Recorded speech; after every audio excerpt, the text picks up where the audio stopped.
باللہ من الشیطان الرجیم بسم اللہ الرحمن الرحیم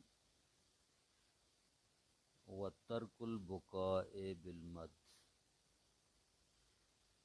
وَهُوَ مَا اشْتَمَلَ مِنْهُ عَلَى صَوْتٍ لَا مُجَرَّدُ خُرُوجِ الدَّمْعِ مَعَ احْتِمَالِهِ لِأَنَّهُ الْبُكَاء مَقْصُورًا وَالشَّكُّ فِي كَوْنِ الْوَارِدِ مِنْهُ فِي النَّصِّ مَقْصُورًا أَوْ مَمْدُودًا وَأَصَالَةُ عَدَمِ الْمَدِّ مُعَارَضٌ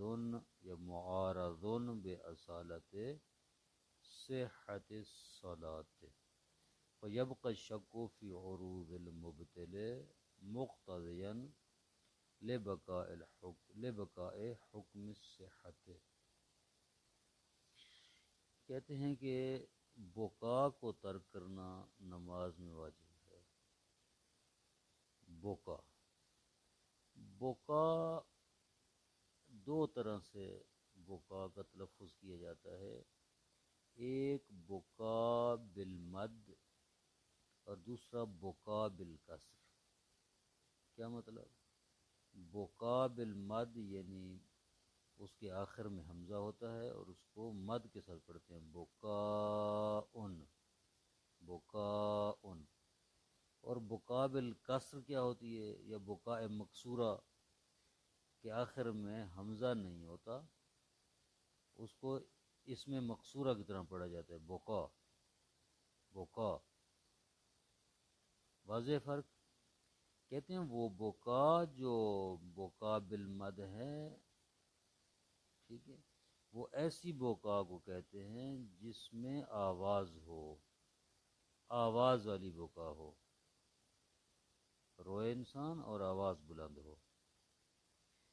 اور جو بکا بالکسر ہے مقصورہ، اس میں آواز نہیں ہے، صرف آنسو آتے ہیں، وہ بھی بکا کہلاتی ہے، ٹھیک ہے۔ یہاں مراد کیا ہے؟ فرماتے ہیں کہ یہاں بکا سے مراد بکا بالمد ہے، یعنی ایسی بکا جو آواز پر مشتمل ہو، اس کو ترک کرنا واجب ہے، اس سے نماز باطل ہو جاتی ہے ایسی بکا سے۔ اگر اس میں آواز نہ ہو، یعنی بکا بالکسر ہو، فقط آنسو ہوں، تو اس سے نماز باطل نہیں ہوتی، ایسی بکا کو ترک کرنا واجب نہیں ہے۔ وَتَرْكُ الْبُكَاءِ بِالْمَدِّ، بکا کو ترک کرنا واجب ہے، یہ بکا بالمد ہے، بکاء۔ وَهُوَ مَا اشْتَمَلَ مِنْهُ عَلَى صَوْتٍ، یہ بکا بالمد کیا ہے؟ وہ ہے کہ جو صوت پر مشتمل ہو، آواز پر مشتمل ہو۔ لا مجرد خروج الدمع، خالی آنسوؤں کا خارج ہونا وہ نہیں ہے، یعنی صرف آنسوؤں کے خارج ہونے سے نماز باطل نہیں ہے، اس کو ترک کرنا واجب نہیں، مع احتمالہ، اگرچہ یہ احتمال بھی موجود ہے کہ فقط آنسو مبطل نماز ہے، موجب بطلان نماز ہیں، ان کو بھی ترک کرنا واجب ہے۔ کہتے ہیں لِأَنَّهُ الْبُكَاء مَقْصُورًا، کہتے ہیں یہ مجرد خروج دمع کا ترک کرنا واجب نہیں ہے، کیوں؟ اس لیے کہ یہ بکاء مقصور ہے، بکا ہے، ممدود نہیں، مقصور ہے، اس کے آخر پہ حمزہ نہیں ہے، بکا۔ وَالشَّكُّ فِي كَوْنِ الْوَارِدِ مِنْهُ فِي النَّصِّ مَقْصُورًا أَوْ مَمْدُودًا، کہتے ہیں شک ہے اس بات میں کہ روایات میں جو وارد ہوئی ہے بکا جس کا ترک کرنا واجب ہے، وہ بکا مقصور ہے یا بکا ممدود ہے، اس میں شک ہے۔ وَأَصَالَةُ عَدَمِ الْمَدِّ مُعَارَضٌ بِأَصَالَةِ صِحَّةِ الصَّلَاةِ، اب کہتے ہیں کہ اصل کیا ہے؟ اصل ہے عدم مد۔ جب آپ کو شک ہو جاتا ہے، جب آپ کو شک ہو کہ نص میں کون سی بکا وارد ہوئی ہے، بکا بالمد یا بکا بالکسر، جو مبطل نماز ہے کون سی بکا ہے؟ کہتے ہیں جب ہمیں یہ شک ہے تو اصل یہ ہے کہ عدم مد والی بکا جو ہے وہ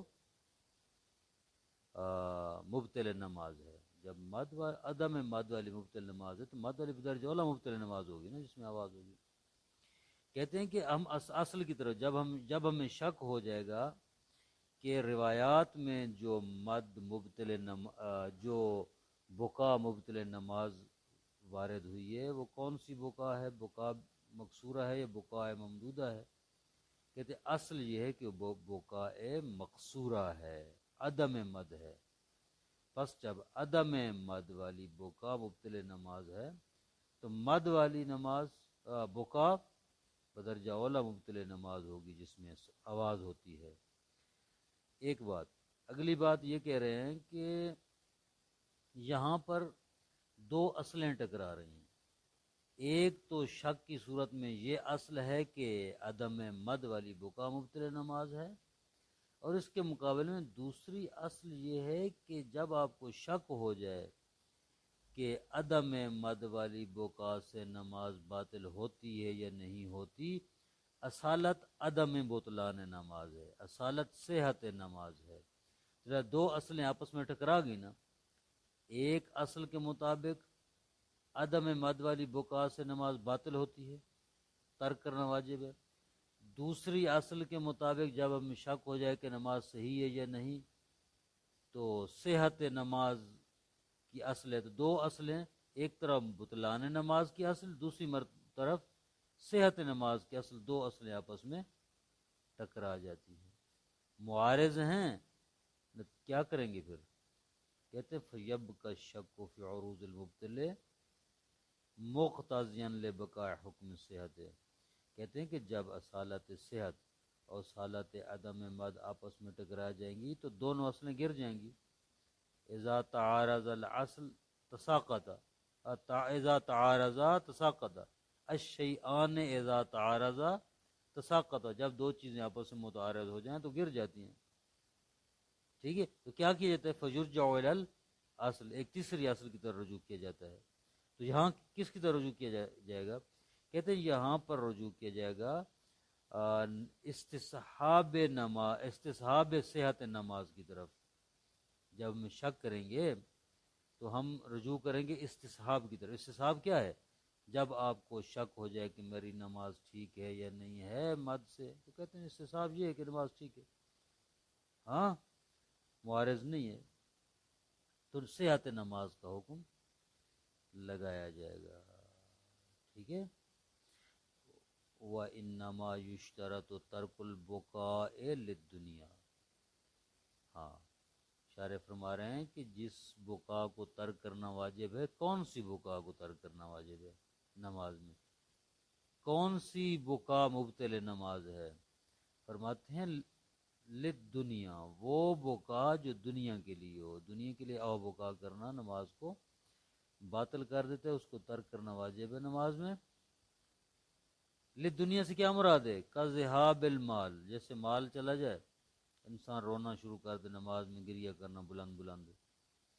فقد محبوب، کوئی انسان کی محبوب چیز ہے جو انسان کو پسند ہے، کوئی چیز وہ ضائع ہو جائے انسان سے تو انسان رونا شروع کرے نماز میں بلند آواز سے، وہ مبطل نماز ہے۔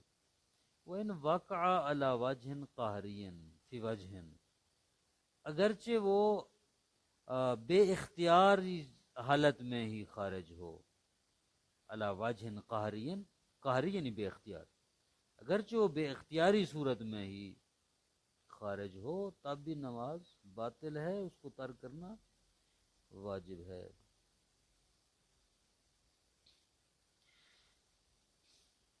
وَاحْتَرَزَ بِهَا عَنِ الْآخِرَةِ، اس دنیا کے ذریعے مصنف نے اعتراض کیا آخرت سے، یعنی دنیا کی قید لگا کر مصنف یہ کہنا چاہتے ہیں کہ اگر آخرت کے لیے بکا کرو گے تو کوئی مسئلہ نہیں ہے، حرج نہیں ہے، نماز ٹھیک ہے، باطل نہیں ہے۔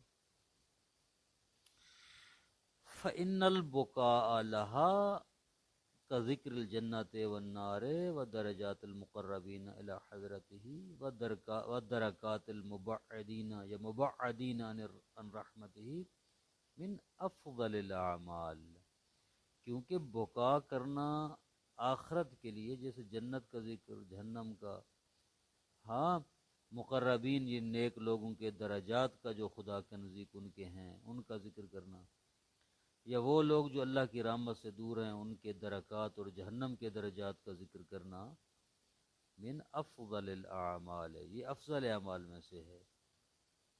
ولو خرج منہ حینئذ حرفان کما سلف، اگرچہ دو حرف ہی اس سے خارج ہو جائیں، جس طرح پیچھے گزرا ہے کہ دو حرف اگر خارج ہو جائیں انسان سے، ایسا کلام جو دو حروف پر مشتمل ہے تو نماز باطل ہو جائے، جس کو چھوڑنا واجب ہے۔ کہتے ہیں کہ اگر آخرت کے لیے انسان بکا کر رہا ہے اور دو حرف بھی خارج ہو جائیں تب بھی انسان کی نماز باطل نہیں ہوتی۔ وَتَرْكُ الْقَحْقَحَةِ، کہکے کو ترک کرنا واجب ہے۔ کہتے ہیں قہقہا کسے کہتے ہیں؟ وَهِيَ الضِّحْكُ الْمُشْتَمِلُ عَلَى الصَّوْتِ، ایسا ہنسنا کہ جو آواز پر مشتمل ہو، ہا ہا ہا ہا کر کے انسان ہنسے، نماز میں تو نماز باطل ہو جاتی ہے۔ وَإِن لَمْ يَكُنْ فِيهِ تَرْجِيعٌ، اگرچہ اس میں ترجیع نہ بھی ہو، یعنی اگرچہ اس میں گلے میں آواز نہ ہی گھمائے، آواز کو گلے میں نہ گھمائے، خالی آواز نکالے سادی سادی اور ہنسے، تب بھی اس کی نماز باطل ہے، ترک کرنا واجب ہے۔ وَإِن لَمْ يَكُنْ فِيهِ تَرْجِيعٌ وَلَا شِدَّةٌ، نہ ترجیح ہو اور نہ شدت، بہت شدید کہکا بھی نہ ہو، ایسا ہو۔ وَيَكْفِي فِيهَا وَفِي الْبُكَاءِ مُسَمَّاهُمَا، بھائی کتنا کہکا اور کتنا بکا نماز کے لیے مبطل ہے اور اس کو چھوڑنا واجب ہے۔ کہتے ہیں مسماہما، جتنا ان کا نام صادق ہے، کہا جائے کہ انسان رو رہا ہے، کہا جائے کہ انسان ہنس رہا ہے، تو نماز باطل ہو جائے گی۔ فمن ثمت اطلقا، یہی وجہ ہے کہ مصنف نے مطلقاً بقا اور کہا ہے، اس میں کوئی اس نے مقدار، تعداد یا کیفیت معین نہیں کی۔ کیوں؟ اس لیے کہ اس نے اس کو عرف کے اوپر چھوڑ دیا ہے۔ عرف میں اگر کہا صادق آئے گا تو مبطل ہے، عرف میں اگر بقا صادق آئے گی تو مبطل ہے۔ وَلَوْ وَقَعَتْ عَلَى وَجْهٍ لَا يُمْكِنُ الدَّفْعُ فَفِيهِ وَجْهَانِ، اگر اس انداز سے آ جائے کہ اس کو روکنا ممکن نہ ہو تو آیا وہ مبطل نماز ہے یا نہیں ہے؟ ہاں بعض اوقات ایک دوسرے کو ہنساتے ہیں نا بندے، تو دوسرا بندہ بیچارہ ہنسی پہ کنٹرول نہیں کر سکتا، آیا وہ مبطل نماز ہے یا نہیں؟ کہتے ففی وجہان، اس میں دو وجہ ہے، ایک ہے نماز باطل، ایک ہے نہیں ہے۔ لیکن استقرب المصنف ذکر البطلان، مصنف نے کتاب ذکر میں بطلان کو درستی کے قریب قرار دیا ہے کہ نماز باطل ہے۔ ہاں والتطبیق ووضع احد الرحتین علی الاخری، کہتے ہیں تطبیق کو ترک کرنا واجب ہے، تطبیق کو ترک کرنا واجب ہے۔ تطبیق کسے کہتے ہیں؟ وہ وضع احد الراحتین، ایک ہاتھ کو رکھنا، علی الاخری دوسرے ہاتھ پر، ہاں ایک ہاتھ کو، ایک ہتھیلی کو دوسری ہتھیلی پر رکھا، اس طرح راکعن بین الرکبت ہے، یا ترک نہیں ہونا چاہیے، ہاں ٹھیک ہے، یہ ترک اس کے اوپر ہونا چاہیے، بلکہ ایک ہتھیلی کو دوسری ہتھیلی پر رکھنا، الاخری راکعن رکوع کی حالت میں، بین الرکبتین گھٹنوں کے درمیان، ہاں یہ اس طرح بندہ کھڑا ہو رکوع کی حالت میں، گھٹنوں کے درمیان ایسے کر کے نہیں، مستحب کیا ہے؟ گھٹنوں کے اوپر ہاتھ رکھو، گھٹنوں کو ایسے پکڑ کے کھڑے ہو، یہ مستحب ہے۔ لیکن ایک بندہ رکوع میں گیا ہے، وہ ایسے ہاتھ باندھ کے گھٹنوں کے درمیان میں رکھ کے کھڑا ہے، ٹھیک ہے، تو وہ کیا ہے؟ اس کو ترک کرنا واجب ہے ان کے نزدیک، لما رویا من النہی عنہ، چونکہ اس میں اس کے متعلق نہیں وارد ہوئی ہے، والمستند ضعیف، لیکن شارح کہتے ہیں اس کی سند ضعیف ہے، بابا چھوڑو اس کو، جو روایت وارد ہوئی ہے جس کا آپ حوالہ دے رہے ہیں وہ روایت ہی ضعیف ہے. والمنافات بہ من حیث الفعل منتفیۃ، اور یہ جو کہا ہے کہ فعل کے اعتبار سے یہ منافی ہے، رکوع کے منافی، کہتے نہیں نہیں رکوع کے منافی نہیں ہے. کس نے کہا ہے کہ رکوع کے منافی ہے؟ رکوع کیا ہے؟ رکوع ہے جھکنا، ہاتھوں کو کہیں رکھنا تو رکوع کا حصہ نہیں ہے نا. اگر آپ یہ کہتے ہیں کہ ایسا کرنا رکوع کے منافی ہے، ہاں فعل صلاۃ کے منافی، کہتے ہیں نہیں منافی نہیں ہے، کیونکہ ہاتھوں کو گھٹنوں پر رکھنا رکوع کا حصہ نہیں ہے. رکوع صرف اتنی مقدار جھکنا واجب ہے کہ ہاتھ گھٹنوں تک پہنچ سکے، نہ کہ گھٹنوں پر ہاتھ رکھنا ضروری ہے، وہ رکوع کا حصہ نہیں ہے. فالقول بالجواز ایک بار، بس جو لوگ جواز کا قول کرتے ہیں وہ زیادہ قوی ہے. ہاں چاہے گھٹنوں کے درمیان میں ہاتھ باندھ کے آپ کھڑے ہو جائیں، گھٹنوں کے اوپر نہ رکھیں تب بھی نماز ٹھیک ہے، کہتے ہیں یہ قول اقوی ہے. وعلیہ المصنف ذکرہ، مصنف نے ذکر میں بھی یہی قول کیا ہے. صلی اللہ علی محمد و آلہ وسلم.